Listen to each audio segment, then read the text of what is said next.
Juicers, this is Edward on Spirit Juice No Additive. Welcome back. It is nice to be on here again with you folks. I want to jump on here real quick because I noticed some stuff in the news, in the media that I thought you guys would want to know. First, we got to do the 199 promises of God, that they do good, that they be rich in good works, ready to distribute, willing to communicate, laying up in store for themselves a good foundation against the time to come, that they may lay hold on eternal life. They said that to be a rich man, it's easier for a camel to get through the needle, the head of a needle, than to get into the eternal kingdom. And this is saying, again, that they can do good works, they can distribute, they can communicate, and store a good foundation against what's to come, what's been prophesied as far as the returning of Jesus Christ and coming to get his people for the eternal kingdom. However, God wants us to be more focused on service, more focused on winning souls for Christ. Most important job of a Christian. If nothing else, if you have no inkling of what God blessed you or created you and what purpose he assigned to you, start with the basics. Start with winning souls, talking to people about Jesus Christ and all that. But to stay, you remember in the Bible they have a chapter in the Abraham story where these two rich people, this couple, held back money just in case this whole thing with Jesus Christ didn't pan out and prophecy and he wasn't the Messiah. I'm going to hold out so I won't be totally broke and totally without funds and the means of livelihood. They both died and was killed on the spot because that money should have gone to the needy, gone to the ultimate mission of the disciples back in that time, which is to win souls for Christ. So this is saying that's not going to do them no good because they still going to end up in hell. Good works is not going to get you into heaven, and distributing your wealth may not get you into heaven, but to be in the mindset of the objective and the work and the mission of Christ is very necessary. So it ain't gonna do you no good to store it up here where it can be destroyed, it can be diminished, it can be stolen, it can, it just can be no good for you when the time comes. And then you done missed out on the eternal kingdom where we would have wealth and all these things we desired here on earth. Okay, let's get into the news. The media news on the stars and the important folks. I came across this little article about Meghan Markle. It is believed and alleged that she has some type of relationship with the Saudi prince, the crown Saudi prince in Saudi Arabia. She had these earrings, like chandeliers, diamonds, and very expensive earrings that she wore to a function. And when asked about the earrings, Kensington said that they were on loan from a jewelry designer by the name of Kapar. But the truth came out that it was a gift from the crown Saudi Arabian prince, and it was made by a Hong Kong jewelry designer by the name of, what is his name? I got it. Bertoni. That's his name, Bertoni. So, where's the truth at? Why they lying? Maybe they thought maybe we would think that they were in relationship due to the fact that he didn't give them, Prince Harry and Meghan Markle a gift, he just gave her a gift and said it was for, the wedding, a wedding gift.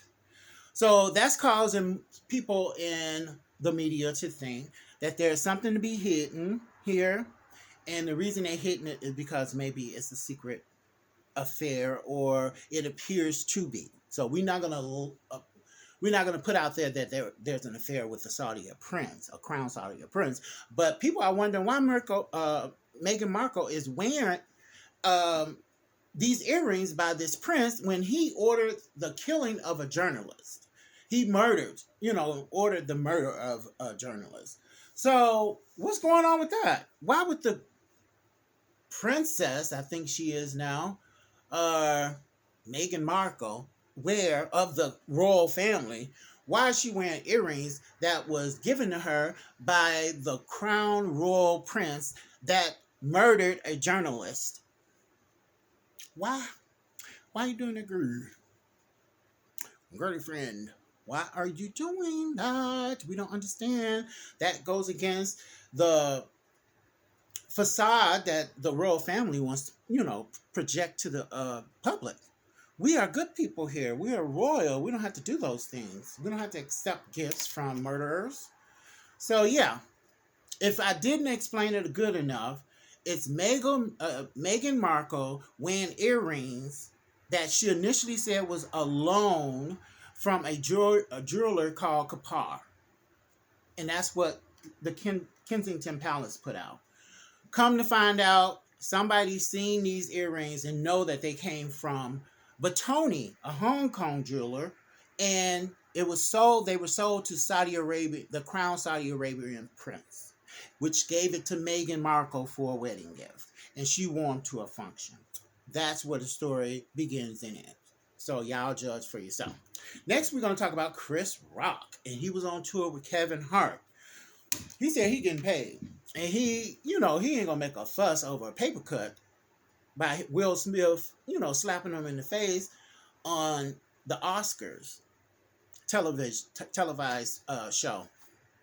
And it seems like he's taking it in stride. He said that his tour, the rates and the population that is going to his tours have increased greatly, and he's going right to the bank. So he's not all upset like the public might be. So, is that gray hair? Yeah. So he's trotting right to the bank. It didn't mention anything about any lawsuit or any funds that he might be getting or was rewarded or set forth by Will Smith.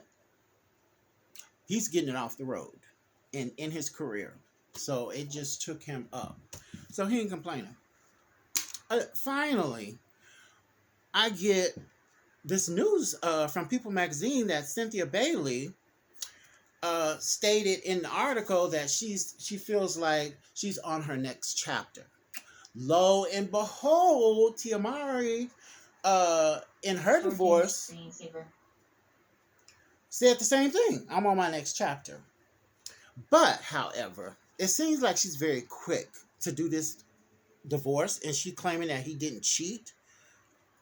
Yeah, he didn't cheat.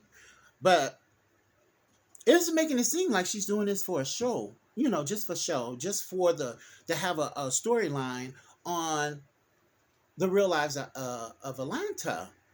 I mean, my goodness, she's set to come back, and they're going to be televising and following this story of divorce from Mike Hill. And she did the same thing with Peter. She knew her and Peter wasn't a match, and she wasn't even attracted to him. If you look back on those episodes, she even said it. She even had a discussion with someone and told them that she don't feel attracted to Peter with his clothes off.